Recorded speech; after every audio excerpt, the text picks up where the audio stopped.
করে তুলসীর পাতা দিয়েছে আর 1 গ্লাস করে জল হাতে দিয়ে বলে তোরা সবাই ভগবানের কাছে কেঁদে কেঁদে এই তুলসী পত্র জল খেয়ে আজকের দিনটা পার করে দে। ও গো দয়াময় এই কি তোমার লীলা, ও গো দয়াল হরি এই কি তোমার লীলা।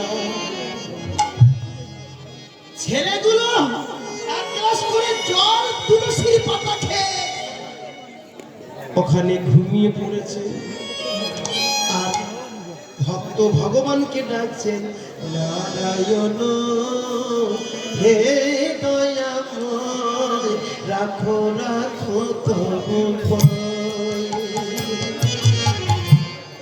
নারায়ণ হে দয়াময় রাখো রাখো তব আমি ভজন সাধন না জানি দয়া,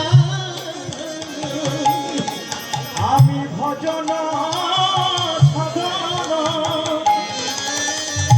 না জানি দয়া, আমি এক অভাগ, আমি এক অভাগ,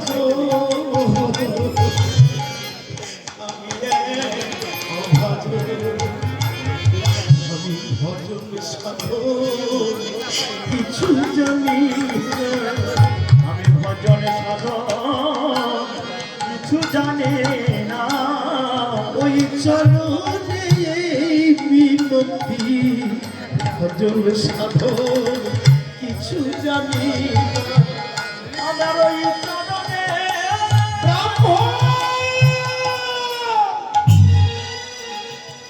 পাথরের ভিতর থেকে ভগবান ডেকে উঠলেন, ব্রাহ্মণ আমি যে লবণের বস্তায় ছিলাম লবণের বস্তায় রেখে এসো, তা না হলে তোমার সর্বনাশ হবে।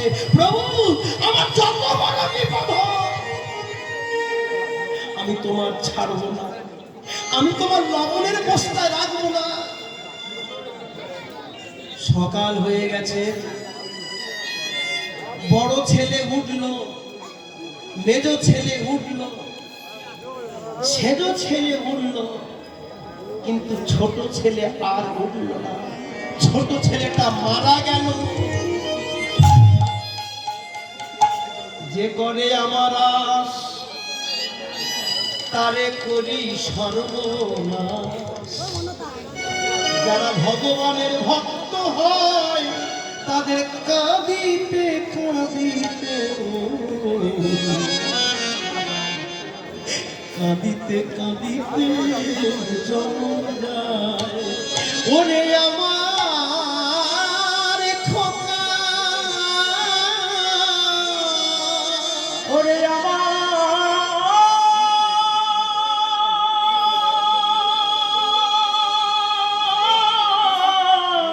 মা কাঁদে পুত্র কোলে গো, ভাইরা কাঁদে ওরে ভাই, তুই ছাড়াই আমাদের দাদা বলে ডাকার কেহ নাই। সবাই কাঁদে চোখের জলে, কাঁদিস না কাঁদিস না, একদিন সবার আমাদের যেতে হবে। একদিন সবাই আমাদের যেতে হবে। ওরে কাঁদিস না এমন করে। ব্রাহ্মণ কি করলেন জানেন? নিজের ছেলেকে কাঁধে করে নিল, একটা ভাই কোদাল নিল, একটা ভাই কলসি নিল, আর একটা ভাই বাবার হাত ধরে শ্মশানে গেল। ছোট ছেলেকে সমাধি দিয়ে চোখের জলে কাঁদতে কাঁদতে ঘরে এলো। ঠাকুর, তুমি আমার ছোট ছেলেটাকে নিয়ে নিলে না প্রভু, তবু কোনো কিছুর বিনিময়ে আমি তোমার চরণ ছাড়বো না। আবার রাতের বেলায় বলে উঠলেন, ব্রাহ্মণ, আমাকে লবণের বস্তায় রেখে এসো, আরো সর্বনাশ হবে। যত কঠিন সমস্যা হোক আমি তোমার ছাড়বো না। সকালবেলায় উঠে দেখেন 3টে ছেলে মারা গেছে। ভগবানের ডাকবেন আপনারা? কি গো মায়েরা, ভগবানকে আর কেউ সেবা দেবে? যে যে ভক্তের এমন করে 4টে ছেলেকে কেড়ে নিতে পারে, সেই ভগবানকে কেউ সেবা দিতে চায় না। 4টে ছেলে, 3টে ছেলে মারা গেছে। মা কাছে, খোকারে তোরা সবাই চলে গেলি, সবাই চলে গেলি। ব্রাহ্মণ কাঁদছে না, অন্তর তার ভেঙে চৌচির হয়ে যায়, শুধু কাঁদে। দয়াল, তোমার তোমার কোনো তোমার কোনো কোনো তুলনা হয় না দয়া। তোমার লীলার কোনো তুলনা হয় না। এক একটা করে ছেলে শ্মশানে দিয়ে এলো। 4টে ছেলে শ্মশানে সমাধি দিয়ে কাঁদছে।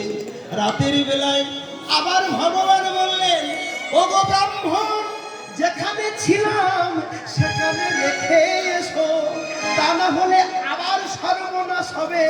প্রভু, আর কি বাকি আছে? তুমি আমার 4টি পুত্র নিয়ে নিয়েছো। সকাল বেলায় উঠে দেখে তার স্ত্রী মারা গেছে। ওরে বিধি রে, ওরে বিধি রে,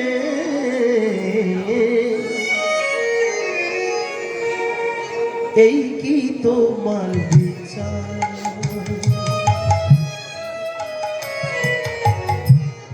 এই কি তোমার বিচার বিধি?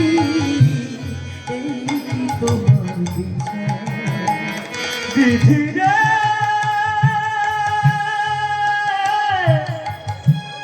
ও বিধি রে, এই কি তোমার বিচার?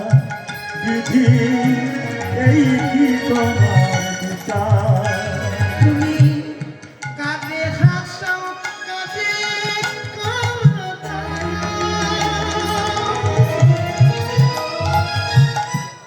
তোমার লীলা বোঝাবার।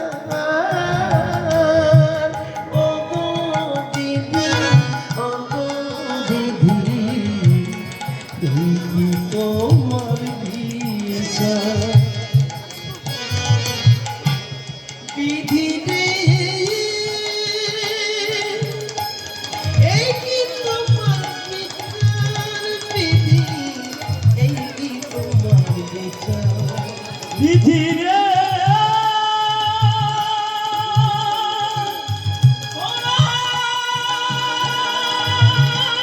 বিধি রে,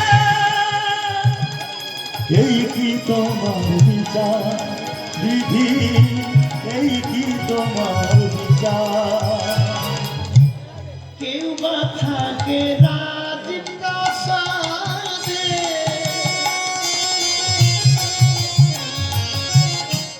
কেউ বা থাকে মাটির ঘরে,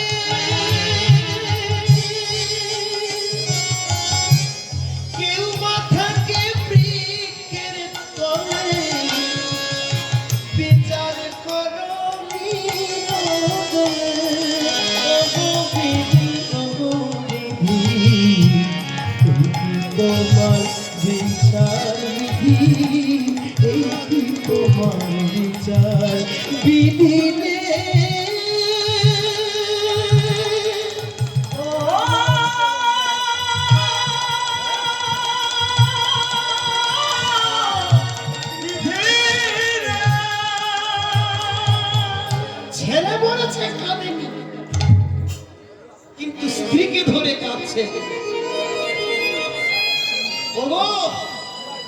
ওগো আমার ঘরের ঘরণী, তোমার সঙ্গে কত বছর সংসার করলাম, সুখ দুঃখের তুমি আমার জীবন সঙ্গিনী ছিলে। কোনদিন তুমি একদিনও বলনি তুমি কেন খেতে দাওনি।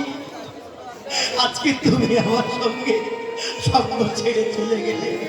প্রভু, তোমার ইচ্ছা পূর্ণ হোক, তোমার ইচ্ছা পূর্ণ হোক, তোমার ইচ্ছা পূর্ণ হোক। স্ত্রীকে কোলে করে নিয়ে 4টে ছেলেকে যেখানে সমাধি দিয়েছেন সেখানে সমাধি দিয়ে আবার ঠাকুরের কাছে কাঁদছেন। প্রভু, তুমি তুমি খুশি তো? তুমি খুশি তো প্রভু? তুমি খুশি তো? পাথরের ভগবান আবার বলে উঠলেন, ব্রাহ্মণ, আমি যেখানে ছিলাম সেখানে রেখে এসো, আরো সর্বনাশ হবে। কি হবে? বাকি কি রেখেছো?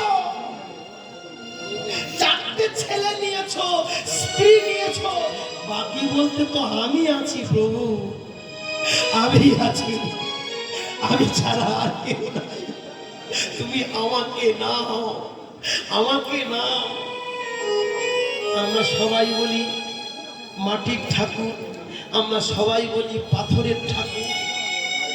তাকে সেবা দিতে গিয়ে আমরা সময় দিতে পারি না, কিন্তু হঠাৎ ওই পাথরের ভিতর থেকে স্বয়ং ভগবান শঙ্খ চক্র গদাবদ্ধ কিরীটী সুশোভন ভক্তের সামনে দাঁড়ালো।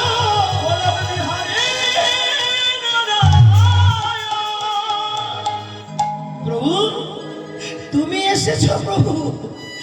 ভক্ত, তোমাকে আমি এত জ্বালিয়েছি, তোমার ছেলে কেড়েছি, তোমার স্ত্রীকে কেড়েছি, সংসার কেড়েছি, তবু তুমি আমাকে ভুলে যাওনি, আমাকে তুমি ভুলোনি। কি চাও প্রভু? আমি কিছু চাই না, শুধু দাও দাও তোমার তোমার চরণ ধুলি। প্রভু দাও দাও তোমার,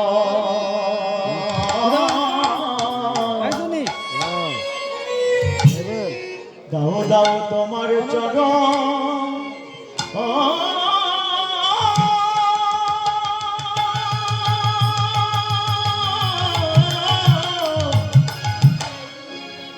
চরণ, চরণ চরণ ধরে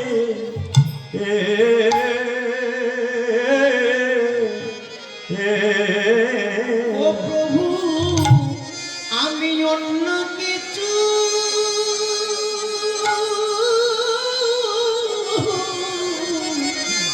অন্য কিছু চাই না হরি। দাও দাও তোমার তোমার চরণ ধুলি। আমি অন্য কিছু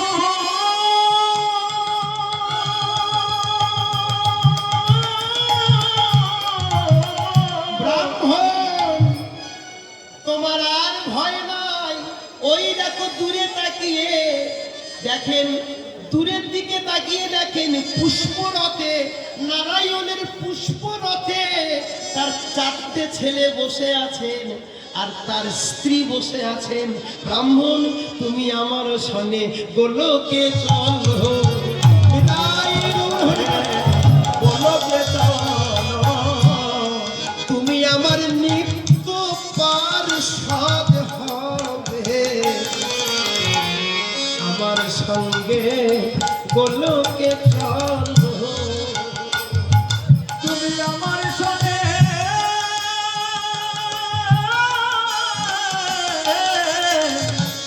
আমার নিত্য পরিষদ হবে, তুমি আমার সনে গোলকে চলো। যারা গোবিন্দ রূপ দেখে তারা ভক্ত অনুরাগী হয়। তাই ললিতাকে বসতে দিলে। ললিতা বললেন, সখী তুই কেন কাঁদছিস? সখী বেলি অবসান কালে আমি একা গিয়ে ছিলাম জলে, জলের ভিতরে শ্যামরা মোহন চূড়াতি মধ্যে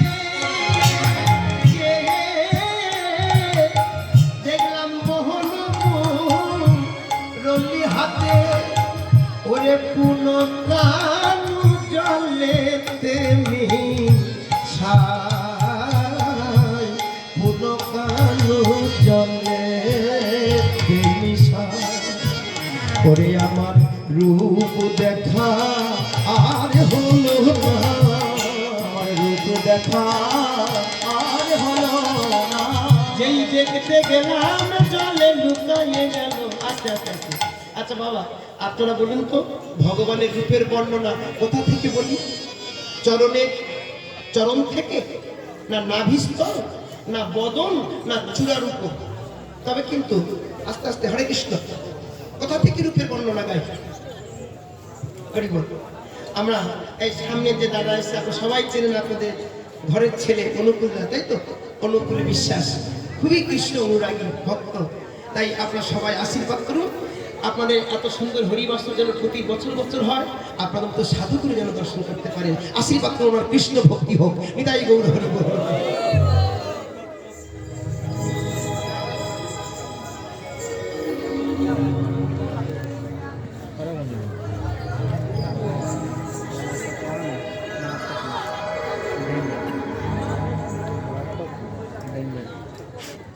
রিপন বিশ্বাস, গ্রাম ভাগবত দেখতে চশমা। হরে কৃষ্ণ, আপনারা যখন বলছেন না, আমার কথা দিয়ে বলি, চূড়ার উপর থেকে বর্ণনা করে যতটুকু হয়, কৃষ্ণের রূপের বর্ণনা শেষ হবে না। কিন্তু সামান্য সময় তো, এই 11টা পর্যন্ত 12টা পর্যন্ত কীর্তন। এখানে লিখেছেন রিপন বিশ্বাস, গ্রাম ভবউঠ নাকি বোরাউ ও ওমান প্রবাসী মন্দিরে কাজের জন্য 5,000 টাকা দান করলেন। পূর্ণদাতা মন্দিরে দান করলেন, সাদরে গ্রহণ করা হবে। এবং কোনো ভক্ত যদি দান করেন তাহলে ওরা সাদরে গ্রহণ করবেন। এবং যিনি এত টাকা দান করেছেন তারা আশীর্বাদ করুন, কৃষ্ণ ভক্তি হোক, শ্রীবৃদ্ধি হোক। নিতাই গৌর সীতানাথ প্রেমানন্দে হরি হরি। কি দেখিলাম নিপমূলে ধন্দ স্বর্ণল, হ্যাঁ এক বিনোদ কালা, ওরে বিনোদ বিদমলা লাবণ্য ঝরে মকরন্দ, লাবণ্য ঝরে মকরন্দ। ভবজয় অনুজ রথ তাতলে বিনোদ সুত,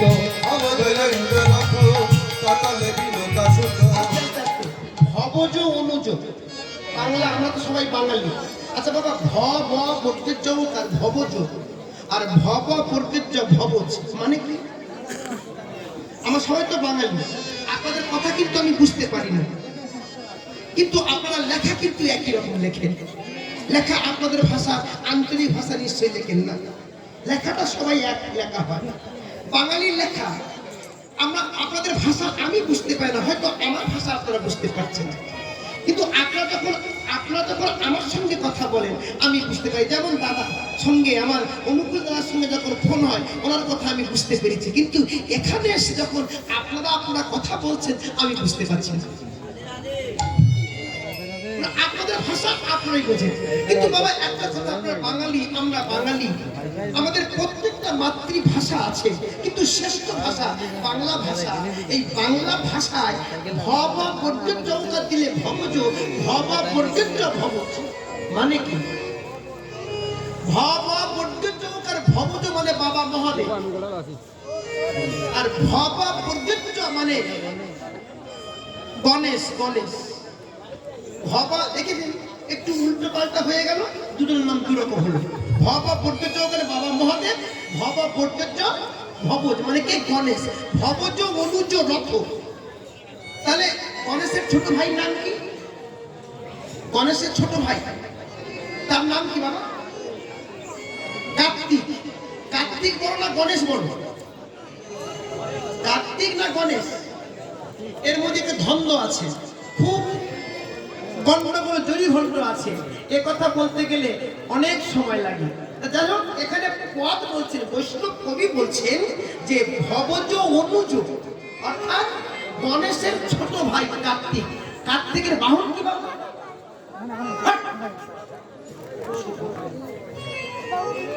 বলে কার্তিকের বাহন নাকি মোটর সাইকেল? কার্তিকের বাহন কি? ময়ূর।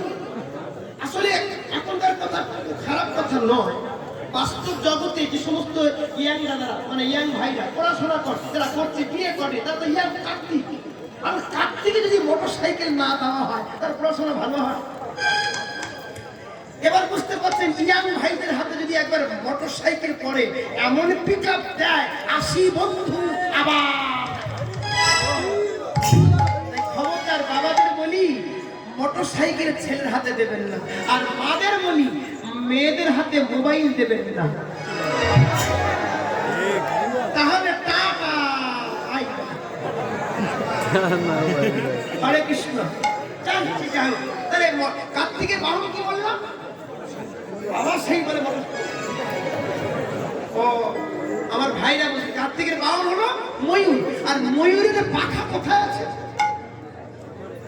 কৃষ্ণের কথা আছে। কৃষ্ণের মাথার উপরে চূড়া, চূড়ার উপরে ময়ূরের পাখা। আচ্ছা বাবা, ওই পাখা দেখতে কেমন?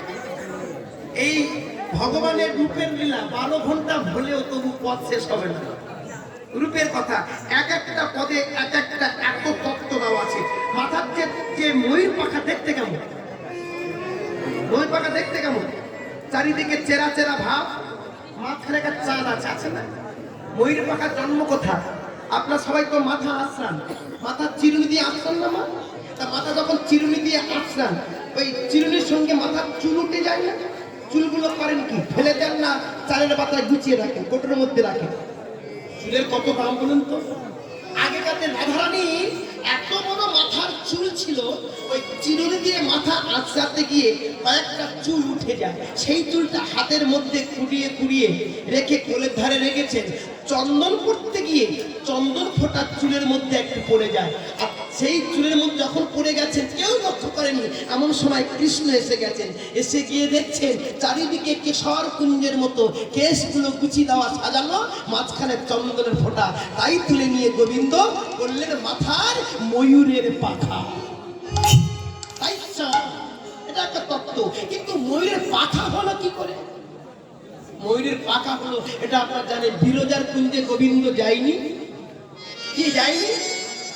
বিরজার কুঞ্জে যখন গোবিন্দ গেল, জানেন বাবা, সংসারে আগুন ধরাবার জন্য নারদ মুনিকে বললেন, রাধে আর বলবো না, থাক। এরকম যদি কোনো মার কাছে কি কোনো ছেলে কোনো লোক ভেঙচি দেয়, মানে কোনো মার কাছে, ও বৌদি, ও কাকি, থাক বাবা বলবো না, তখন দেখবেন মায়েরা কি হয়েছে, যদি মিথ্যা করে এরকম বলে, দেখবেন মায়ের গা চলে যায়। এই কি হয়েছে বাবা? ও বৌদি, বা কেউ যদি ঠাকুর পোড়া বলে, হ্যাঁ থাক বৌদি বলবো না। আরে বলো না, আমি দাদা গো, দাদা দাদা দাদা। আরে দাদা কি হয়েছে? দেখবেন যদি একবার বলে চলে যাবেন, পিছনে বৌদি ঘুরে ঘুরে, ও ঠাকুর কি হয়েছে গো তোমার দাদা, কি হয়েছে? আর বলবো না। ওই একটা মেয়ের সঙ্গে যেই না নারদেই বলেছেন, রাধারানী রেগে গেল। কি একেবারে ক্ষমতা! সঙ্গে সঙ্গে রাধারানী ছুটতে ছুটতে যাচ্ছেন। যেই যাচ্ছেন, রাধার ভয়ে বিরজা জল হয়ে গেল।